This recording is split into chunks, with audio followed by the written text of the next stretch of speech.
안녕하세요. 여배우의 책방의 달세뇨입니다. 오늘 달세뇨가 읽어드릴 책은 오스트리아의 소설가이자 극작가 그리고 의사였던 아르투어 슈니칠러의 죽은 자는 말이 없다입니다. 빈 대학에서 의학 공부를 하고 자신의 병원을 개업한 의사이기도 했던 작가는 하지만 거의 평생을 작가로 살아갑니다. 작품 활동 초기에는 주로 희곡을 집필했으며 프로이트의 정신 분석학적 기법을 많이 사용했는데요. 오늘 읽어드릴 소설 죽은 자는 말이 없다 역시 그런 프로이트의 영향을 받은 작품입니다. 그럼 달세뇨가 읽어드리는 죽은 자는 말이 없다. 시작하겠습니다.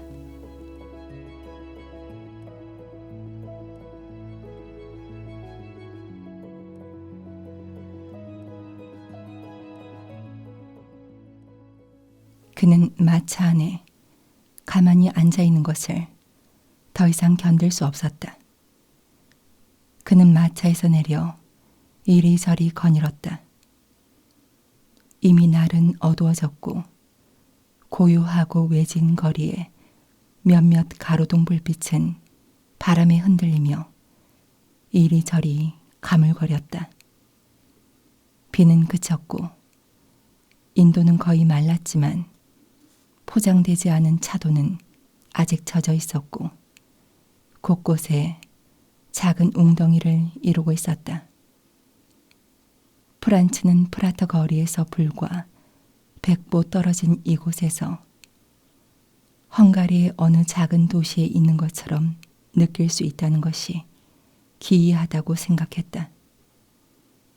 어쨌든 이곳에서는 적어도 마음을 놔도 될 것이며 그녀가 두려워하는 아는 사람들도 만나지 않을 것이다. 그는 시계를 보았다. 7시였는데 이미 깜깜한 밤이었다. 이번엔 가을이 일찍 왔다. 또한 지긋지긋한 폭풍우도. 그는 외투깃을 세우고 더 빨리 이리저리 거닐었다. 가로등 불빛이 비치는 창문들이 삐거덕거렸다. 그는 혼잣말을 했다. 아직 30분이 남았군. 30분만 지나면 갈 수 있지. 떠나려 해도 꽤 먼 길이 될지도 모르지. 그는 모퉁이에 멈춰섰다. 여기에서 그는 그녀가 오게 될 양쪽 거리를 다 볼 수 있었다. 그는 바람에 날아가려는 모자를 꼭 붙들고 오늘 그녀가 올 것이라고 생각했다. 금요일이고 교수 회의가 있고 따라서 그녀는 과감히 집을 나와서 좀 오래 있을 수 있을 거야. 그는 마차길에서 울리는 종소리를 들었고 이제 근처 네포목 교회에서도 종소리가 울리기 시작했다. 거리는 더 번잡해졌다. 더 많은 사람들이 그의 곁을 지나쳐갔는데 그가 보기에 대부분은 7시에 문을 닫은 가게들에서 나온 종업원들 같았다. 모두가 재빨리 걸어갔고 걸음을 힘들게 하는 폭풍우와 일종의 싸움을 벌였다. 아무도 그에게 관심을 보이지 않았고 두어 명의 여점원만이 약간의 호기심으로 그를 올려다보았다. 갑자기 그는 낯익은 모습이 재빨리 다가오는 것을 보았다. 그는 그 사람을 향해 달려갔다. 그는 생각했다. 마차도 타지 않고 그녀일까? 그녀였고 그녀는 그를 알아보자 걸음을 재촉했다. 걸어서 오는 거야? 그가 말했다. 칼 극장 옆에서 마차를 내렸어.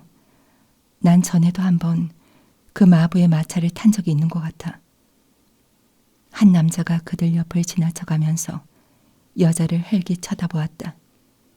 젊은 그가 그를 거의 위협하듯 날카롭게 응시하자 그 남자는 재빨리 가버렸다. 여자는 그의 뒤를 바라보았다. 저 사람 누구지? 그녀가 걱정스럽게 물었다. 모르는 사람이야. 이곳엔 아는 사람이 없으니 마음 푹 놓아.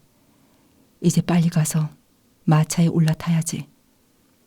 저거 당신이 타고 온 마차야? 그래. 무게 마차네. 1시간 전에 그렇게 멋지게 해놨지. 그들은 마차 쪽으로 서둘러 갔고 젊은 여자가 올라탔다. 마부 아저씨? 젊은 남자가 외쳤다. 도대체 마부는 어디에 있어? 젊은 여자가 물었다.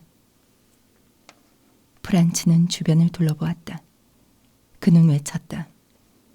마부가 보이지 않으니 이상하네. 야단났네. 그녀가 조용히 외쳤다. 잠깐만 기다려. 마부는 분명 저기에 있을 거야. 젊은 남자는 문을 열고 조그만 술집으로 들어갔다. 마부는 다른 사람들과 함께 식탁에 앉아 있다가 재빨리 일어났다. 즉시 가겠습니다, 손님. 마부는 이렇게 말하고 일어선 채 자신의 포도주 잔을 모두 비웠다. 도대체 뭐하고 있는 겁니까? 아닙니다, 손님. 바로 갑니다. 그는 조금 비틀거리면서 말들에게로 달려갔다. 어디로 갈까요, 손님? 프라토 왕실 별장 쪽으로요. 젊은 남자가 올라탔다. 젊은 여자는 펼쳐진 덮개 아래 구석에서 거의 웅크린 상태로 몸을 완전히 숨긴 채 기대고 있었다. 프란츠는 그녀의 두 손을 잡았다. 그녀는 움직이지 않고 있었다. 내게 최소한 저녁 인사말이라도 해주지 않을래? 부탁이야. 잠깐만 이대로 있게 해줘. 난 아직도 숨이 차. 젊은 남자는 한쪽 구석에 기대고 있었다. 두 사람은 잠시 침묵했다. 마차는 프라터 거리로 꺾어들었고 테게톱 기념상 옆을 지나 잠시 후 넓고 어두운 프라터 가로수길을 달려갔다. 엠마는 갑자기 두 팔로 사랑하는 남자를 끌어안았다. 그는 자신을 그녀의 입술에서 갈라놓은 베일을 걷어 입을 맞췄다. 마침내 내가 당신 곁에 있게 되었네. 우리가 서로 얼마나 오랫동안 보지 못했는지 알아? 일요일부터. 그래, 그날도 그저 말도 못하고 멀리서만 바라보았지. 무슨 얘기야? 당신은 우리 식구들과 함께 있었잖아. 그래, 너희와 함께 있었지. 앞으로는 그렇게 되지 않을 거야. 난 너희에게 결코 다시 가지 않을 거야. 그런데 왜 그래? 마차 한 대가 우리 옆으로 지나갔어. 이봐, 오늘 프라트에서 마차를 타고 산책하는 사람들은 전혀 우리에겐 관심이 없어. 나도 그렇게 믿고 있었어. 하지만 누군가가 우연히 우리를 들여다볼 수도 있어. 누군지 알아내는 건 불가능하지. 부탁인데 우리 다른 곳으로 가. 너 좋을 대로 하자. 그는 마부를 불렀지만 마부는 듣지 못하는 것 같았다. 그러자 그는 몸을 앞으로 숙이고 손으로 마부를 건드렸다. 마부가 뒤를 돌아보았다. 돌아가야겠어요. 그런데 왜 그렇게 말을 심하게 모십니까? 우린 전혀 급하지 않은데. 우린 어떤 길로 가느냐 하면 라이스 다리 쪽으로 난 가로수길 아시나요? 라이스 거리요? 그래요. 하지만 그렇게 빨리 달리지는 마세요. 전혀 그럴 필요 없습니다. 무슨 말씀이세요, 손님? 말들을 이렇게 난폭하게 만드는 건 폭풍우입니다. 아, 그렇군요. 폭풍우. 프란츠는 다시 앉았다. 마부는 말들을 돌렸다. 말들은 되돌아 달렸다. 당신 어제는 왜 오지 않았어? 그녀가 물었다. 내가 어떻게 갈 수가 있어? 난 당신도 내 언니 집에 초대받은 걸로 생각했어. 아, 그랬지. 당신은 왜 거기 오지 않았어? 다른 사람들 틈에서 너와 함께 있는 걸 견딜 수 없기 때문이야. 그래, 결코 다시는 가지 않을 거야. 그녀는 어깨를 들썩였다. 우리 지금 어디에 있는 거야? 그들은 철도 교량 아래 라이스 거리로 접어들었다. 저쪽으로 가면 커다란 도나우 강이지. 우리는 라이스 다리 쪽으로 가는 중이야. 여기엔 아는 사람들이 없지. 그는 놀리듯 덧붙였다. 마차가 지독히도 흔들리네. 이제 우린 다시 자갈 포장길 위에 있어. 저 사람은 왜 마차를 지그재그로 몰지? 내게는 그렇게 보이는구나. 그러나 그도 마차가 필요 이상으로 그들을 심하게 이리저리 내동댕이 치고 있다고 생각했다. 그는 그녀를 더 불안하게 하지 않기 위해 그런 것에 대해 아무 말도 하지 않으려 했다. 난 오늘 너와 진지하게 할 얘기가 많아, 엠마. 그럼 빨리 시작해. 난 9시엔 들어가 있어야 하니까. 두 마디 말로 모든 게 결정될 수 있어.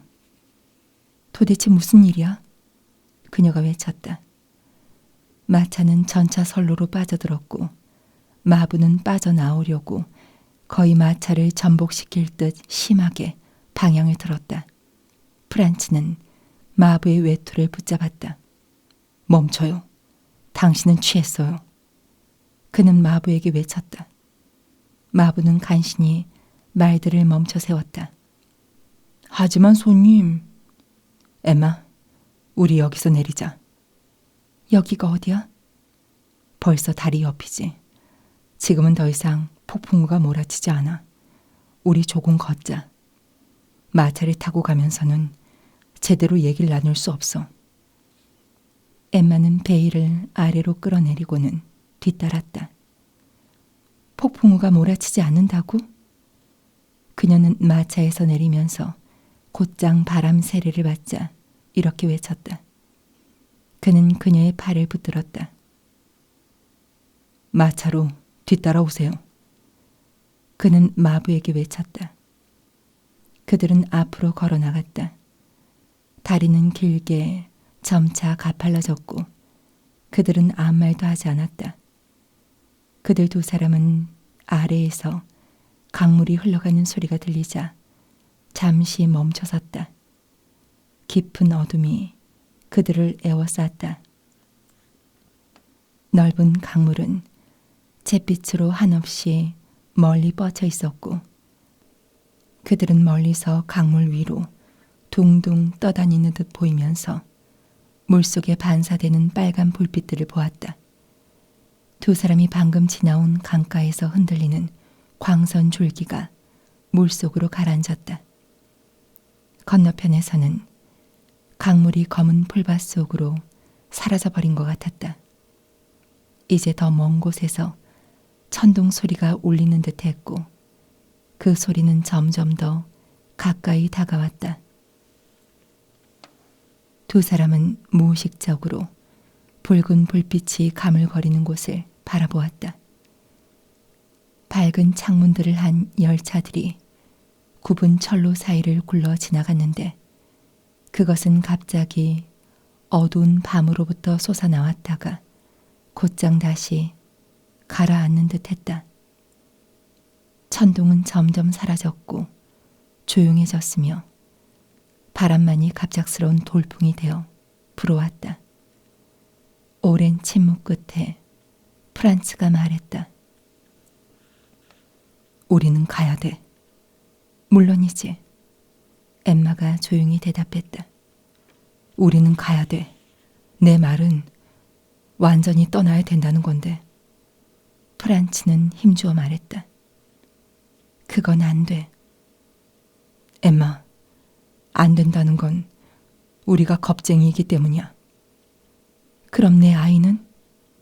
그는 아이를 너에게 맡길 거야. 난 그러리라고 굳게 믿고 있어. 그리고 어떻게 떠나?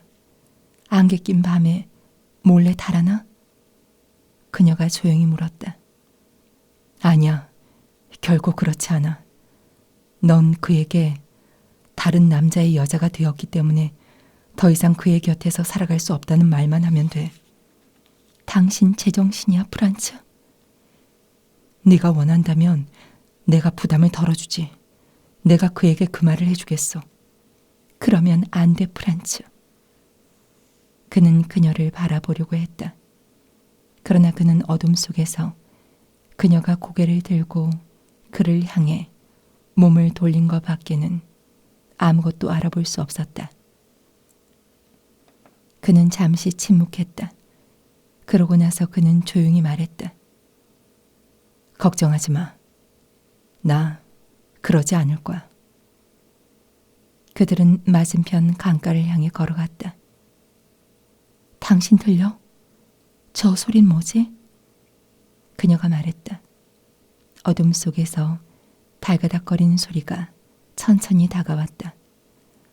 조그만 붉은 불빛 한 개가 그들을 향해 흔들리며 다가왔다. 그들은 곧 그것이 시골 술의 앞쪽 채에 매달린 조그만 등에서 나오는 빛이라는 걸 알아차렸다. 그러나 그들은 그 수레에 짐이 실려 있는지 사람들이 타고 가는지는 알아볼 수 없었다. 바로 그 뒤로 두 대의 똑같은 수레가 왔다. 그들은 뒤쪽 수레 위에 농부 복장의 한 남자가 타고 있는 것을 알아볼 수 있었는데 그는 막 파이프 담배에 불을 붙이는 중이었다. 수레들은 지나갔다. 그러고 나서 그들은 20걸음쯤 뒤에서 그들을 따라오는 마차의 둔탁한 소리 외에는 다시 아무 소리도 듣지 못했다. 이제 다리는 맞은편 강가 쪽으로 살짝 내려앉았다. 그들은 자신들 앞의 거리가 나무들 사이에서 어둠 속으로 길게 뻗어 있는 것을 보았다. 그들의 왼쪽과 오른쪽으로는 깊숙하게 풀밭이 놓여 있었는데 그들은 마치 심연 속을 들여다보듯 그 안을 바라보았다. 오랜 침묵 끝에 프란츠가 갑자기 말했다. 그럼 마지막이네. 뭐가? 엠마가 걱정스러운 목소리로 물었다. 우리가 함께 있는 것 말이야. 너 그 사람하고 살아. 난 너와 작별할게. 당신 진심으로 하는 말이야? 물론.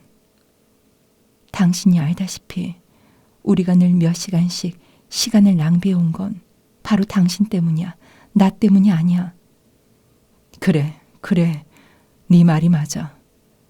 자, 우리 돌아가자. 프란츠가 말했다. 그녀는 그의 팔을 더 꼭 잡았다. 싫어. 지금은 가고 싶지 않아. 난 이렇게 헤어지진 않을래. 그녀는 부드럽게 말했다. 그녀는 그를 끌어당기고는 그에게 오랫동안 입을 맞췄다. 그러고 나서 그녀는 물었다. 우리가 여기서 계속 간다면 어디로 가게 되지? 그러면 곧장 프라하로 가게 돼. 그다지 멀지 않네. 당신이 원한다면 좀 더 멀리 나가. 그녀는 웃으면서 말했다. 그녀는 어둠 속을 가리켰다. 이봐요, 마부. 프란츠가 외쳤다. 마부는 듣지 못했다. 프란츠는 또 외쳤다. 멈춰요. 마차는 계속 달려왔다. 프란츠는 마차로 달려갔다. 이제 프란츠는 마부가 자고 있다는 걸 알았다. 프란츠는 큰 소리로 마부를 깨웠다. 우린 조금 더 멀리 나가야겠는데 이 거리를 곧바로 달려서 내 말 알아듣겠어요? 알겠습니다, 손님. 엠마는 마차에 올랐고 프란츠도 그녀를 따라 올랐다. 마부는 채찍을 가했고 말들은 미친 듯이 빗물로 진창이 된 거리 위를 달려갔다. 두 사람은 마차가 이리저리 흔들어 놓는 동안 서로 꼭 껴안고 있었다. 썩 좋지는 않네. 엠마가 그의 입에 아주 가까이 대고 속삭였다. 이 순간 마차가 갑자기 공중으로 날아가는 듯 했고 자신이 밖으로 내동댕이 쳐지는 느낌이 들어 무언가를 붙잡으려고 했지만 허공을 휘저었다. 그녀는 엄청난 속도로 원을 그리며 빙빙 도는 듯한 느낌이 들어 눈을 감을 수밖에 없었다. 그녀는 갑자기 자신이 땅바닥에 누워 있다는 걸 느꼈고 온 세상과 멀리 떨어진 채 완전히 홀로 있는 듯 무시무시하고 무거운 정적이 몰려왔다. 그러고 나서 그녀는 여러 가지가 뒤섞인 소리를 들었다. 그녀는 아주 가까이에서 바닥에 부딪히는 말 발굽 소리들과 나지막한 흐느낌 소리를 들었지만 아무것도 볼 수는 없었다. 이제 그녀는 미칠 것 같은 공포를 느꼈다. 그녀는 소리를 질렀다. 그녀는 자신의 외침 소리를 들을 수 없었으므로 공포는 더 커졌다. 갑자기 그녀는 무슨 일이 일어났는지를 정확히 알아차렸다. 마차가 이정표석과 같은 무언가에 부딪혀 전복되었고 그들이 밖으로 튕겨 나온 것이었다. 그는 어딨지? 이것이 그녀의 다음 생각이었다.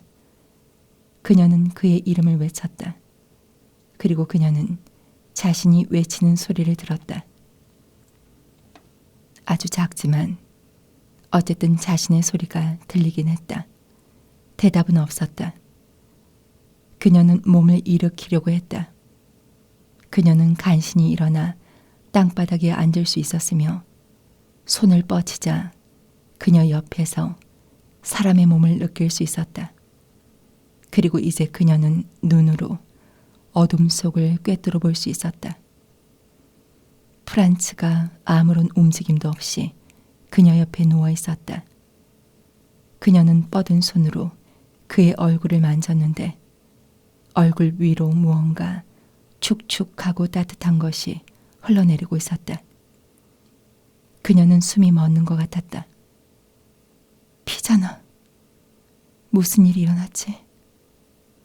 프란츠가 다쳐서 의식을 잃었어. 그런데 마부는? 도대체 그는 어디에 있지? 그녀는 마부를 불렀다. 아무 대답도 없었다. 그녀는 여전히 땅바닥에 앉아 있었다. 그녀는 온몸에 통증을 느꼈지만 자신에게는 아무 일도 일어나지 않았다고 생각했다. 뭘 어떻게 하지? 뭘 어떻게 하면 좋아? 내겐 전혀 아무 일도 일어나지 않았지만 어떻게 할 수가 없잖아. 프란츠. 그녀는 외쳤다. 아주 가까이에서 어떤 목소리가 대답했다. 어디 계세요, 아가씨? 그리고 남자 손님은요? 아무 일도 없나요? 아가씨 기다리세요. 잘 보이게 내가 등불을 켤게요. 오늘 꺽쇠가 제대로 채워져 있지 않았나? 난 죄가 없어요. 내가 정신을... 아니 이 빌어먹을 말들이 자갈더미 속으로 들어가 버렸어요. 엠마는 사지가 온통 아파왔지만 완전히 일어섰다. 마부에게 아무 일도 일어나지 않은 것이 그녀를 좀 더 안심시켰다. 그녀는 마부가 등 뚜껑을 열고 성냥을 긋는 소리를 들었다. 그녀는 공포에 떨며 불빛을 기다렸다. 그녀는 프란츠를 다시 한번 만져볼 용기가 나지 않았다. 그녀는 생각했다. 아무것도 볼 수 없으면 모든 것은 더 무섭게 보이므로 그는 틀림없이 눈을 뜰 거라고. 아무 일도 아닐 거라고. 옆쪽에서 가물거리는 불빛이 나왔다. 그녀는 갑자기 마차를 보고 놀랐는데 그것은 땅 위에 있지 않고 한쪽 바퀴가 부서진 듯 도로변 구덩이를 향해 기울어진 채 세워져 있었다. 말들은 아주 조용히 서 있었다. 불빛이 가까이 다가왔다. 그녀는 불빛이 점차 이정표석을 지나고 자갈 더미를 지나 구덩이 속으로 옮겨가는 것을 보았다. 그러고 나서 불빛은 프란츠의 발 위로 기어올라 그의 몸을 훑고 그의 얼굴을 비추더니 얼굴 위에 멈췄다. 마부는 등을 땅 위에 세워놓았다. 누워있는 자의 머리 바로 옆이었다. 엠마는 무릎을 꿇었고 그의 얼굴을 바라보자 심장의 고동이 멎는 것 같았다. 그의 얼굴은 창백했고 두 눈은 반쯤 떠 있어서 그녀는 흰자위만을 볼 수 있었다. 오른쪽 관자놀이로부터 한 줄기의 피가 서서히 뺨 위로 흘러내려 목 옆 셔츠깃 아래로 흘러들어갔다. 그는 이빨로 아랫입술을 깨물고 있었다. 가망이 없구나. 엠마는 혼자 말을 했다. 마부도 무릎을 굽히고 얼굴을 자세히 바라보았다. 그러고 나서 그는 양손으로 머리를 잡아서 그를 일으켰다. 뭐 하는 거예요? 엠마는 목소리를 낮춰 외쳤고 스스로 일으킨 듯 보인 머리를 보니 깜짝 놀랐다. 아가씨, 내가 보기엔 크게 불행한 일이 일어난 것 같습니다. 그렇지 않아요. 그럴 수 없어요. 그렇다면 아저씨에게도 무슨 일이 일어났어야 했잖아요. 그리고 내게도. 엠마가 말했다. 마부는 움직이지 않는 자의 머리를 떨고 있는 엠마의 무릎 위에 다시 천천히 내려놓고 말했다. 누구라도 오기만 하면 좋겠는데, 농부들이라도 곧 오면 좋겠는데. 우리 어떻게 하면 좋아요? 엠마가 입술을 떨며 말했다. 아가씨, 마차가 부서지지 않았다면 좋았을 텐데, 하지만 그것은 지금 망가져 버렸으니 우린 누군가가 올 때까지 어쩔 수 없이 기다려야 합니다. 마부는 계속하여 말했으나 엠마는 그의 말에 귀를 기울이지 않았다. 그러나 그러는 사이 그녀는 정신이 드는 듯했고 무엇을 해야 할지 알게 되었다. 인근의 집들까지는 얼마나 먼가요? 별로 멀지 않습니다, 아가씨. 조금만 가면 곧 프란츠 요제프스란트죠. 불빛이 있다면 우리는 집들을 볼 수 있을 테고 그곳에는 5분 안에 갈 수 있습니다. 아저씨가 거기로 가세요. 난 여기 있을 테니 사람들이 데려오세요. 아가씨, 제 생각에는 제가 아가씨와 여기에 그대로 있는 것이 더 좋을 것 같습니다. 오래지 않아 누군가가 올 겁니다. 때마침 이곳이 국도가 시작되는 곳이니. 그러면 늦을 거예요. 너무 늦을 거예요. 우린 의사가 필요해요. 마부는 움직이지 않는 자의 얼굴을 바라보고 나서 고개를 저으며 엠마를 쳐다보았다. 아저씨가 뭘 안다고 그래요. 나 또한 알 수 없어요. 아가씨. 하지만 도대체 프란츠 요제프스란트에서 어떻게 의사를 찾는단 말입니까? 그렇다면 그곳에서 누군가가 시내로 가서. 아가씨, 이렇게 하면 되겠군요. 그곳 사람들은 아마 전화가 있을 겁니다. 그러니 구조대에 전화를 걸 수 있을 겁니다. 네, 그게 가장 좋겠네요. 빨리 가세요. 달려가세요, 제발. 그리고 사람들이 데려오고. 그리고 부탁해요. 빨리 가세요. 도대체 뭐 하는 거예요? 마부는 엠마의 무릎 위에 놓인 창백한 얼굴을 들여다보았다. 구조대, 의사, 결코 큰 도움이 안 될 겁니다. 가세요, 제발. 빨리 가세요. 그럼 바로 가겠습니다, 아가씨. 어둡다고 무서워만 하면 안 돼요. 그는 도로를 재빨리 달려갔다. 그는 혼자서 중얼거렸다. 무서워해도 어쩔 수 없지. 한밤중에 국도 위에서. 엠마는 움직이지 않는 자와 함께 혼자서 깜깜한 도로 위에 있었다. 이제 어떻게 하지? 그녀는 생각했다. 가망이 없습니다. 그 말이 계속하여 그녀의 머릿속을 스쳐 지나갔다. 가망이 없습니다. 갑자기 그녀는 옆에서 숨소리가 들리는 것을 느꼈다.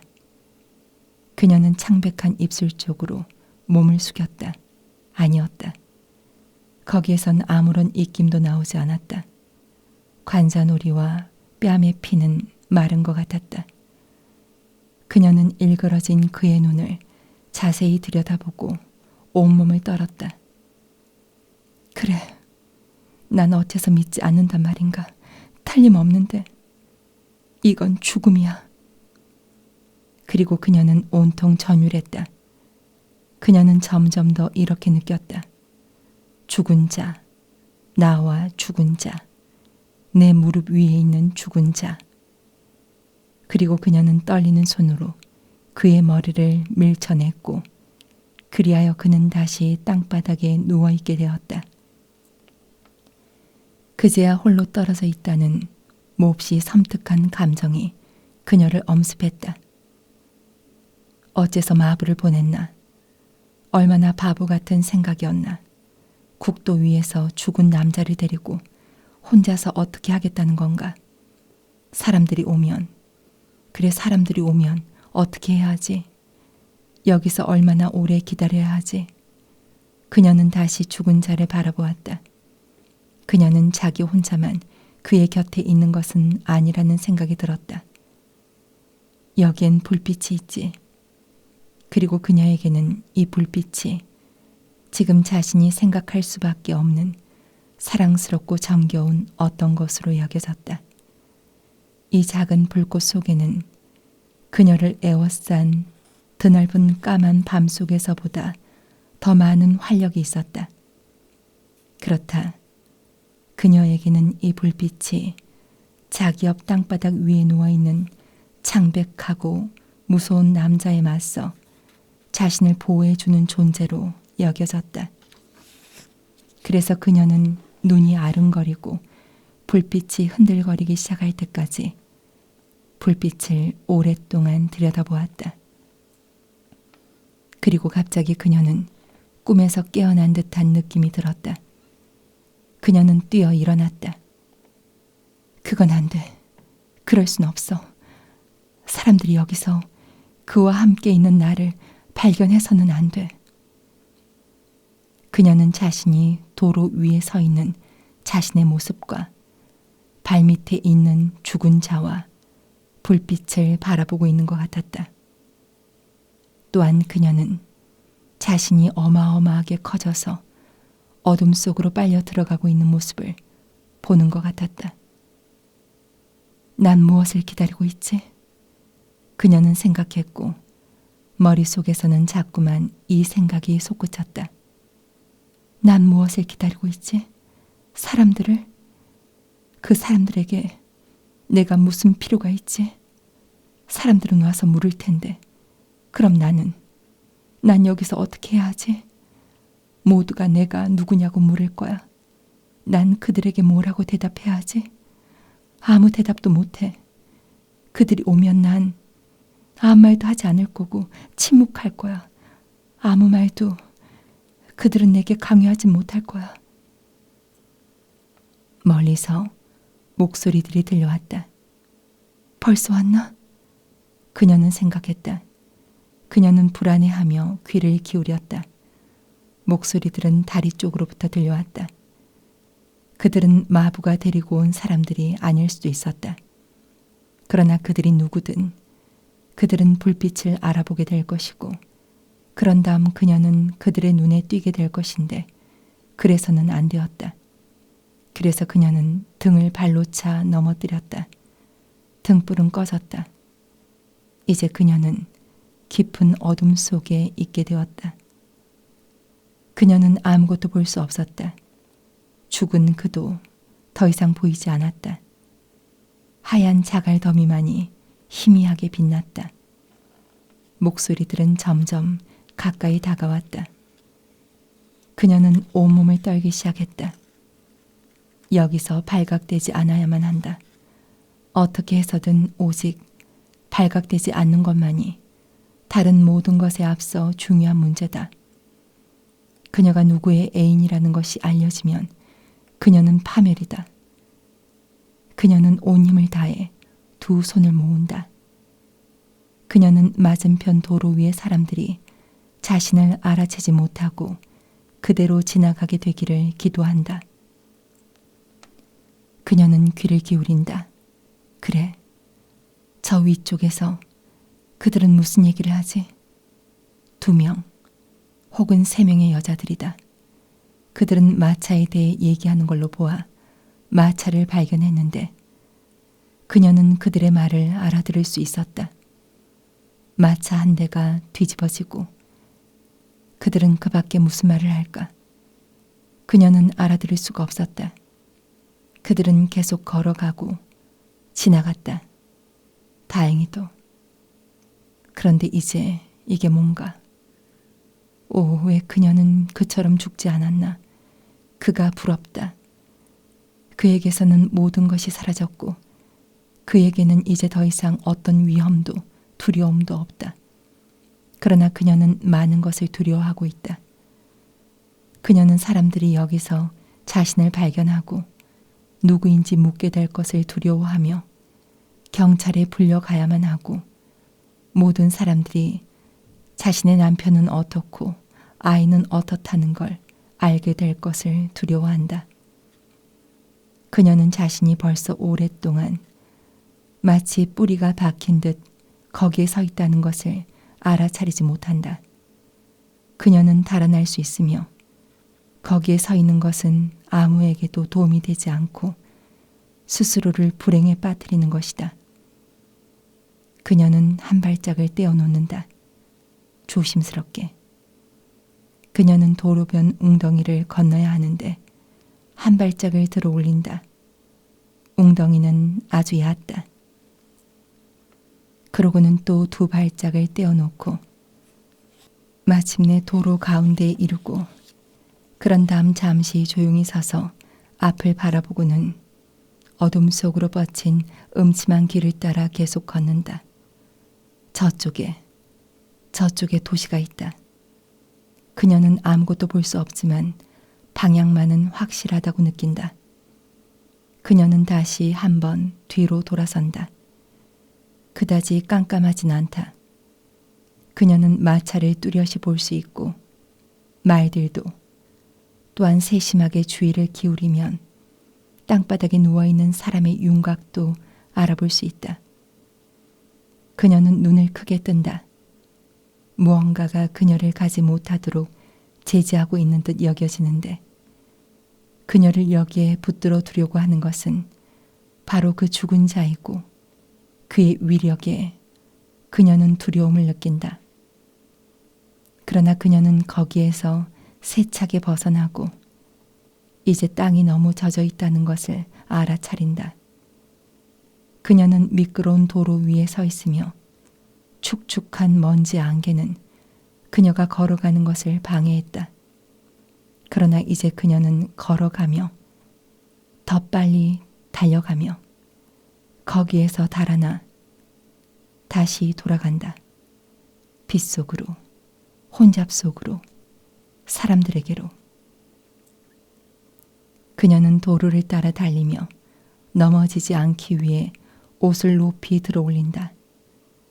바람이 그녀의 등 뒤에서 부는데 그것은 그녀를 앞으로 내모으는 듯하다. 그녀는 자신이 무엇으로부터 달아나는지 더 이상 잘 알지 못한다. 그녀에게는 자신이 저 뒤쪽 멀리 도로변 웅덩이 옆에 놓여있는 창백한 남자에게서 달아나야만 하는 듯한 생각이 들며 다음으로 그녀는 머지않아 그곳으로 와 자신을 찾게 될 살아있는 사람들에게서 달아나려고 한다는 생각을 하게 된다. 그들은 어떻게 생각할까?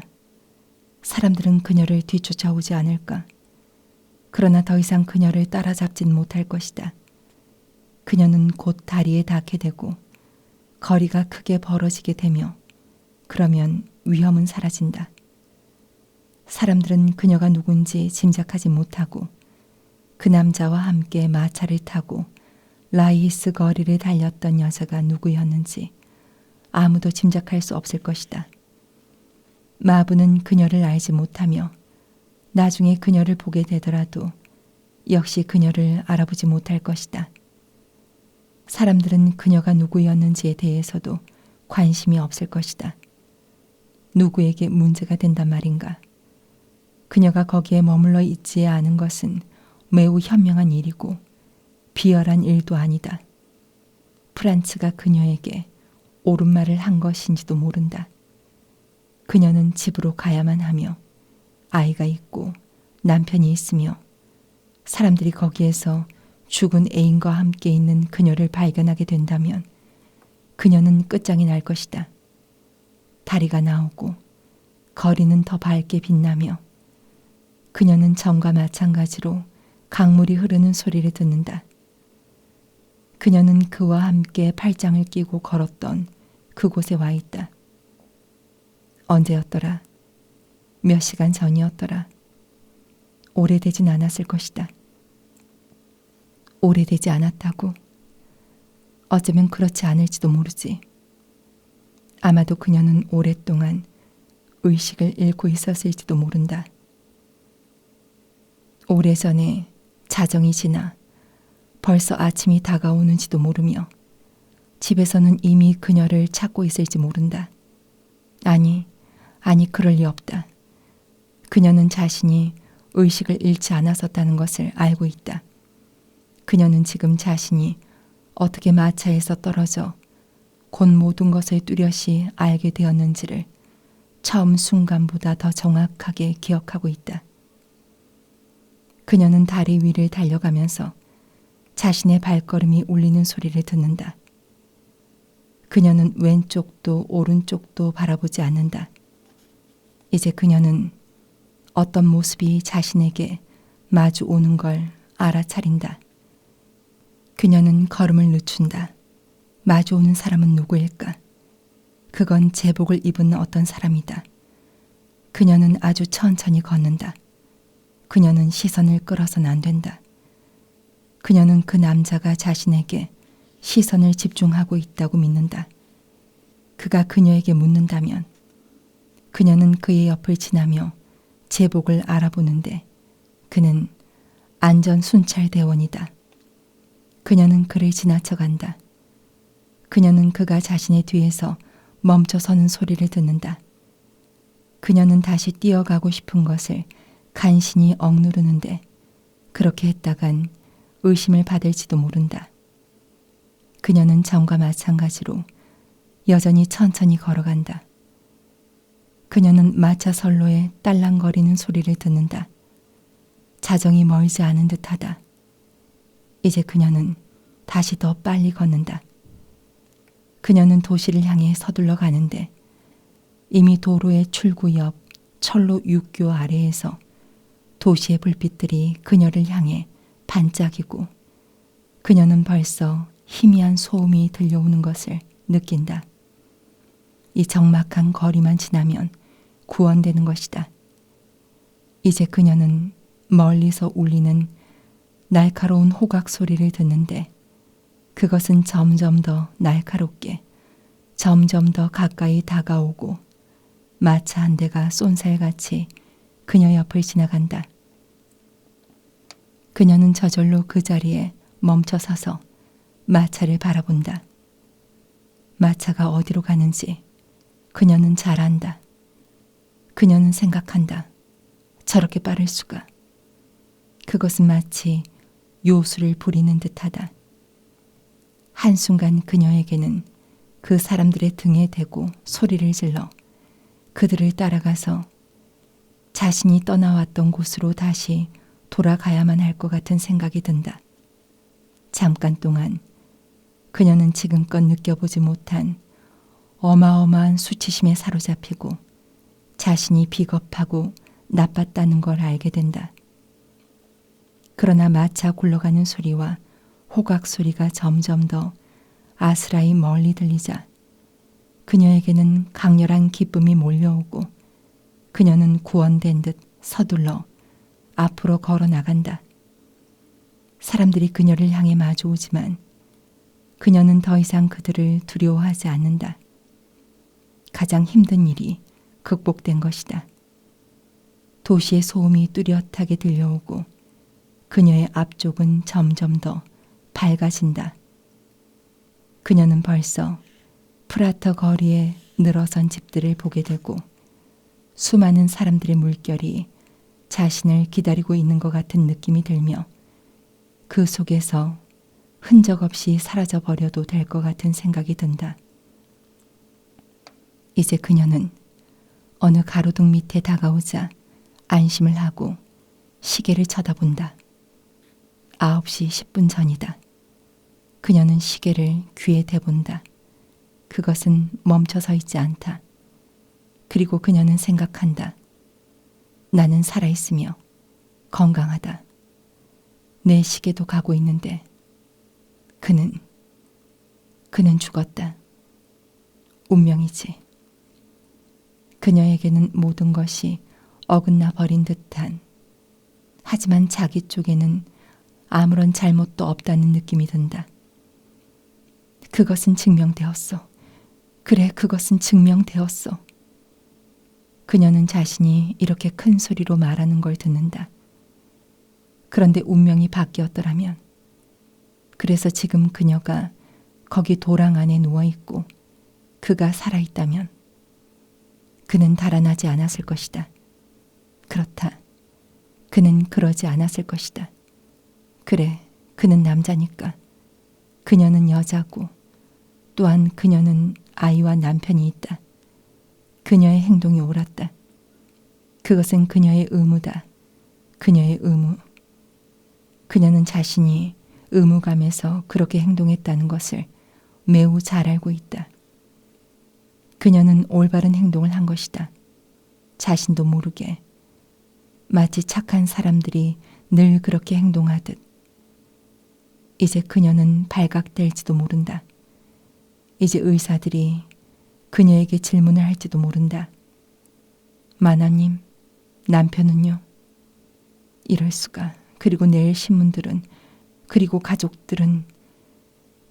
그녀는 영원히 파멸하고 남편을 되살릴 수 없게 될지도 모른다. 이것이 핵심 문제이며 다른 어떤 것도 아닌 이것 때문에 그녀는 스스로 파멸할지 모른다. 그녀는 철로 육교 밑에 와 있다. 계속 앞으로, 계속. 이제 테게톱 기념상에 이르고 여기에서는 도로들이 여러 갈래로 갈라진다. 오늘은 비가 내리고 바람이 부는 가을 저녁이라서 밖에 사람들이 별로 없다. 하지만 그녀는 자신을 둘러싸고 도시의 활기가 힘차게 솟구치는 듯 느낀다. 그녀가 떠나온 그곳에는 무시무시한 적막이 있었기 때문이다. 그녀는 시간 여유가 있다. 남편이 오늘 10시쯤은 돼야 집에 돌아올 것이라는 걸 알고 있는 그녀는 시간적으로 옷을 갈아입을 수 있는 것이다. 이제야 그녀는 자신의 옷을 바라볼 생각을 한다. 그녀는 깜짝 놀라면서 옷이 온통 더러워져 있음을 깨닫는다. 하녀에게 뭐라고 말할까? 내일 그 사고에 대한 이야기가 모든 신문에 실려 읽혀지게 될 것이라는 생각이 그녀의 머릿속을 스치고 지나간다. 또한 마차 안에 있었는데 사라져서 찾지 못한 한 여자에 대해서도 도처에서 읽히게 될 것이라는 생각에 그녀는 다시금 몸을 떤다. 경솔한 행동이었으며 그녀의 온갖 비겁한 행동은 쓸모없는 짓이었다. 그러나 그녀는 집 열쇠는 지니고 있다. 그녀는 손수 문을 따고 아무에게도 들키지 않고 들어갈 수 있다. 그녀는 재빨리 마차를 잡아탄다.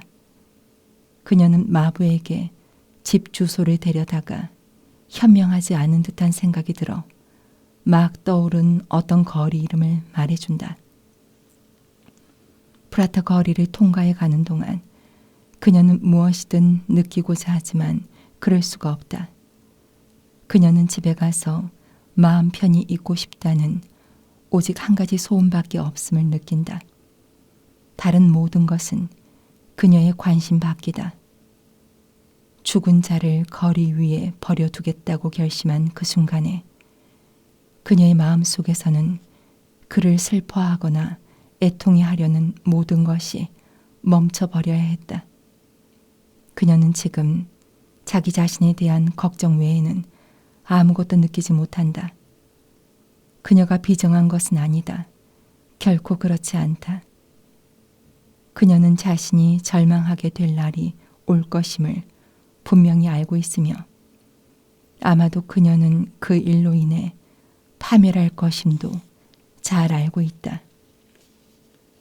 그러나 지금 그녀의 마음 속에는 눈물을 거두고 예전과 똑같이 남편과 아이와 함께 편안하게 식탁에 앉고 싶은 갈망 외에는 아무것도 없다. 그녀는 창밖을 내다본다. 마차는 도심을 지나가고 여기서는 불빛이 밝게 비추며 꽤 많은 사람들이 바삐 지나쳐간다. 이때 그녀에게는 갑자기 조금 전에 겪었던 모든 일이 전혀 사실이 아닌 듯 여겨진다. 그것은 악몽같이 여겨지며 실제 일어난 불변의 일이라고는 생각되지 않는다. 그녀는 광장으로 향하는 어느 골목길에서 마차를 세우고 내려서 재빨리 모퉁이를 돌아 거기에서 다른 마차를 잡아 타고는 마부에게 자신의 올바른 집 주소를 댄다. 그녀는 지금은 전혀 어떤 생각을 할 수 없는 듯이 느낀다. 그는 지금 어디에 있을까라는 생각이 그녀에게 떠오른다. 그녀는 눈을 감는다. 그러자 병원에서 들것 위에 누워 자신의 앞에 있는 그를 보게 되고 그러고는 갑자기 자신이 그의 옆에 앉아 함께 마차를 타고 가는 듯한 느낌을 받는다. 마차는 흔들리기 시작하고 그녀는 그때처럼 밖으로 내동댕이 쳐질까봐 두려워 비명을 지른다. 그때 마차가 멈춘다. 그녀는 몸을 움찔한다. 그녀는 자신의 집 대문 앞에 와 있다. 그녀는 재빨리 내려서 문지기가 창문으로 올려다보지 않도록 조용한 발걸음으로 서둘러 현관을 지나 계단을 오르고 아무에게도 들리지 않도록 조용히 문을 딴 다음 앞방을 지나 자신의 방으로 들어간다. 성공이다. 그녀는 불을 켜고 서둘러 옷을 벗어 장롱 속에 감춘다. 밤새 옷은 마를 것이며 내일 그녀는 그것을 솔질하여 깨끗하게 해놓을 생각이다. 그런 다음 그녀는 얼굴과 손을 씻고 잠옷으로 갈아입는다. 이제 밖에서 초인종이 울린다. 그녀는 하녀가 대문으로 가서 문을 여는 소리를 듣는다. 그녀는 남편의 목소리를 들으며 그가 지팡이를 내려놓는 소리를 듣는다. 그녀는 이제 자신이 강해져야만 하며 그렇지 않으면 모든 것이 헛일이 되어버릴 것이라고 느낀다. 그녀는 재빨리 식당으로 간다. 그리하여 남편과 동시에 식당에 들어선다. 당신 벌써 집에 와 있었군. 그가 말한다. 물론이죠. 벌써 오래전에 왔는걸요. 당신이 오시는 걸 미처 보지 못했나 봐요. 그녀는 자연스럽게 보이려고 애쓰면서 미소를 짓는다. 미소를 지어야만 하는 것이 그녀를 무척 피곤하게 만든다. 그는 그녀의 이마에 입을 맞춘다. 어린 아들은 이미 식탁 옆에 앉아 있다. 아이는 오랫동안 기다려야만 했기에 잠이 들었다. 아이는 접시 위에 자신의 책을 올려놓고 펼쳐진 책 위에 얼굴을 묻고 있었다. 그녀는 아이 옆에 앉으며 남편은 그녀와 마주 앉아서 신문을 집어들고 대강 들여다본다. 그러고 나서 그는 신문을 치우고 말한다.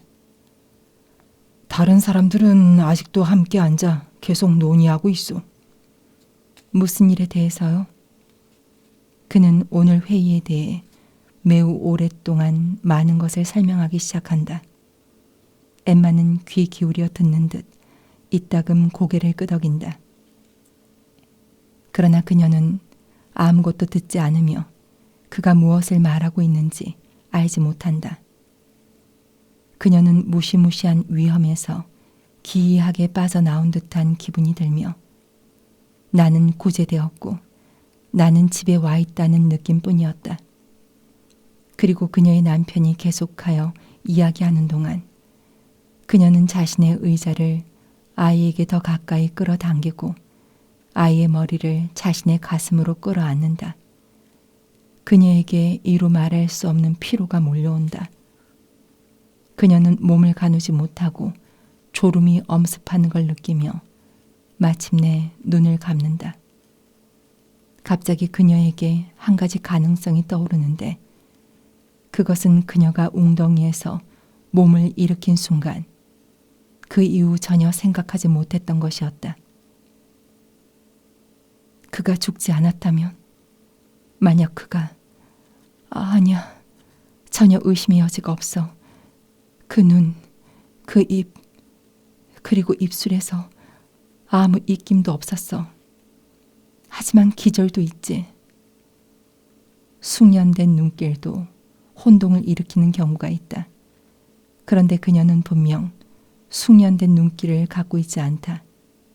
그가 살아있다면, 그가 다시 의식을 찾는다면, 그가 갑자기 한밤중에 국도 위에서 홀로 발견된다면, 그가 그녀를 향해 외치고 그녀의 이름을 부르고 마침내 그녀가 다쳤을까 두려워하고 그가 의사들에게 거기에 한 여자가 있었으며 그녀는 멀리 내동댕이 쳐졌음에 틀림없다고 말한다면